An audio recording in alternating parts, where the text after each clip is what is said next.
నమస్తే అండి. Welcome to our YouTube channel. Ego first time cake చేస్తే మంచిగా సక్సెస్ అయిందన్నట్టు మా పాప సెకండ్ బర్త్‌డేకి చేసిన రవ్వతోని. ఇగ అట్లనే అదే కాన్ఫిడెంట్ కొద్దీ సెకండ్ టైం అంటే మా యారాలు కొడుకు బర్త్‌డే ఉంటే చేసినా అన్నట్టు. కేక్ మాత్రం ఏమైందో తెలియదు. మొత్తం విరిగిపోయింది. నేను ఏం మిస్టేక్ చేసినో మీరే ఒకసారి వీడియో ఎండింగ్ వరకు చూసి చెప్పండి. ఏమన్నా మిస్టేక్స్ ఉంటే సరి చేసుకుంటా. అంటే అప్పుడు ఇప్పుడు సేమ్ ప్రాసెస్‌తోనే చేసినా. అంటే కొంచెం డిఫరెన్స్ ఉండే. నేనైతే ముందుగా ఒక బౌల్‌లో measuring cup same measuring cup తీసుకున్నా. 2 కప్పుల రవ్వ తీసుకున్నా అన్నట్టు. ఆ రవ్వ కొంచెం మెత్తగా అవ్వడానికి మిక్సీలో వేసి మెత్తటి పౌడర్ లాగా మిక్సీ పట్టుకున్నా. ఆ తర్వాతనైతే 2 కప్పుల రవ్వకి కప్పున్నర షుగర్ తీసుకున్నా. ఆ షుగర్ క్వాంటిటీ అయితే పర్ఫెక్ట్గా సరిపోయింది. 2 కప్స్ తీసుకున్నా మంచిగా ఉంటుంది, కానీ స్వీట్ కొంచెం ఎక్కువ అవుతుంది అన్నట్టు. ఆ షుగర్ను కూడా మంచిగా మెత్తటి పౌడర్ లాగా మిక్సీకి వేసుకొని ఈ రవ్వలో కలిపేసుకున్నా. ఆ తర్వాత ఒక ముప్పావు కప్పు గోధుమ పిండి తీసుకున్నా. ఈ ప్లేస్లో మీరు మైదా పిండి అయినా తీసుకోండి, ఏదైనా తీసుకోండి. నేనైతే గోధుమ పిండి తీసుకున్నా. ఇవన్నీ మంచిగా కలిసేలాగా ఒక విస్కర్తోని లేకపోతే ఒక చేత్తోని మంచిగా కలుపుకోండి. నెక్స్ట్ అయితే ఒక కప్పు పెరుగు తీసుకున్న, దగ్గర దగ్గర అంటే ఫుల్గా కాదు కానీ కొంచెం తక్కువ కానీ ఒక కప్పు. ఆ తర్వాత అందులోనే ఒక ముప్పావు కప్పు నూనె తీసుకున్నా.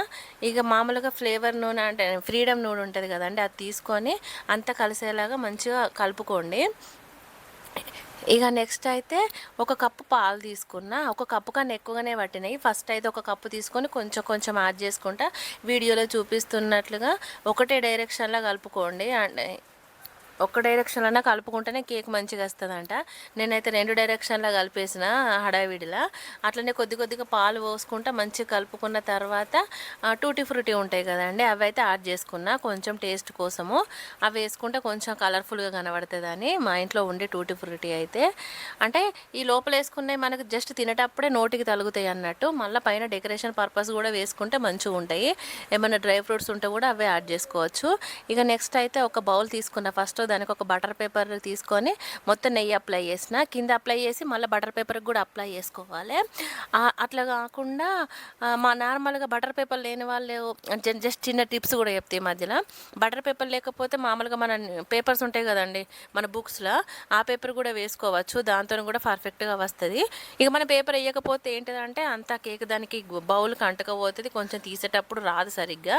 ఇక నెక్స్ట్ అయితే ఒక 15 to 20 మినిట్స్ పక్కకు పెట్టుకున్న. టూటీ ఫ్రూటీ వేసిన తర్వాత మళ్ళీ మనం కేక్ను ఇక గ్యాస్ మీద పెడితే మానే ముందు అయితే అందులో ఒక అర స్పూను బేకింగ్ సోడా యాడ్ చేసిన. నెక్స్ట్ బేకింగ్ పౌడర్ ప్లేస్లో ఈనో యాడ్ చేసిన ఫుల్గా ఒక ప్యాకెట్ మొత్తము. ఇక నెక్స్ట్ అందులో కొద్దిగా సాల్ట్ యాడ్ చేసిన. బేకింగ్ పౌడర్ లేని వాళ్ళు ఈనో ప్యాకెట్ యాడ్ చేసుకోవచ్చు, లేకపోతే కొద్దిగా లెమన్ కూడా యాడ్ చేసుకోవచ్చు. ఆ తర్వాతనైతే కొద్దిగా పాలు మళ్ళీ యాడ్ చేసుకుంటా జారుడు కన్సిస్టెన్సీ వచ్చే వరకు కలుపుకొని మంచిగా ట్యాప్ చేసుకున్నా, ఏమైనా ఎయిర్ బబుల్స్ ఉంటే పోయేటట్టు. నెక్స్ట్ అయితే ఒక పెద్ద బౌల్ని మంచిగా ఫ్రీ హీట్ చేసుకున్నాను అన్నట్టు ఒక 10 మినిట్స్ వరకు మీడియం ఫ్లేమ్ మీద. అందులో ఒక చిన్న గిన్నెను బోర్లిచ్చి దాని మీద ఈ గంజును పెట్టుకొని ఒక ½ అన్ అవర్ కుక్ చేసుకున్న మీడియం ఫ్లేమ్ మీద. ఇట్లా కొంచెం బబుల్స్ లాగా వచ్చిన తర్వాత దాని మీదనైతే టూటీ ఫ్రూటీ యాడ్ చేసిన. ఆ తర్వాత మళ్ళీ మూత పెట్టి దాని మీద కొంచెం వెయిట్ పెట్టిన. ఇక అది కుక్ అవ్వడానికైతే నాకైతే 1.5 అవర్ పట్టింది, నిజంగా చెప్తాను. ఇక చేసిన మిస్టేక్ ఏంటిదంటే అడుగు మనం తీసుకున్న బౌల్ ఉంది కదా, దాని బేస్ అనేది ఫ్లాట్గా ఉండాలి. ఇట్లా కొంచెం ఎగుడు దిగుడు ఉందనుకోండి, ఉబ్బుడు అట్లున్నప్పుడు కేక్ అన్నది సరిగ్గా కుక్ అవ్వదు. నాకు సైడ్స్ కుక్ అయింది, కాకపోతే మిడిల్లో అస్సలు కుక్ అయితే లేదు. ఆ మిడిల్లో కుక్ అవ్వడానికి ఉంచేసరికి 1.5 అవర్ పట్టింది. అట్లా ఉంచిన కాబట్టి ఈ కేక్ అనేది ఇరిగిపోయిందని నేను అనుకుంటున్నా. ఇక ఇట్లా సైడ్స్కి మొత్తం కాట్లు పెట్టుకొని ఆ తర్వాత ఒక టవల్ను కొంచెం తడిపి దీని మీద ఒక 5 మినిట్స్ ఉంచిన కేక్ అనేది కొంచెం ఈజీగా వస్తుంది అన్నట్టు. కొంచెం వేడి పోయి కూల్గా అవుతుంది. ఆ తర్వాతనైతే మంచిగా మన బటర్ పేపర్ రిమూవ్ చేసుకొని కేక్ను అయితే ఇట్లా బోర్లించుతాం కదా, ఇక రివర్స్ చేసేటప్పుడు అయితే కేక్ విరిగింది అన్నట్టు. అంత కొంచెం పొడి పొడి అయింది. కేక్ అయితే మంచి సాఫ్ట్గా స్పాంజీ లెక్కలు ఉన్నది, టేస్ట్ ఉన్నది మంచిగానే, కాకపోతే అది పొడి పొడి అయ్యి విరిగింది అన్నట్టు. ఇక దాదాపు చాలామందికి కేకులు అయితే పర్ఫెక్ట్గా చేయడం వచ్చు. నేను ఇక్కడ ఏ మిస్టేక్ చేసినో మీకు ఎవరికైనా తెలిస్తే తప్పకుండా కమెంట్ చేయండి. అంటే ఎక్కువ ఓవర్ హీట్ చేయడం వల్లనే ఇట్లా అయిందా, లేకపోతే ఇంకేదైనా మిస్టేక్ అయిందో చెప్పండి. నెక్స్ట్ టైం అయితే కరెక్ట్గా చేస్తా. వీడియోకి అయితే చిన్న లైక్ ఇవ్వండి, తప్పకుండా సబ్స్క్రైబ్ చేసుకోండి.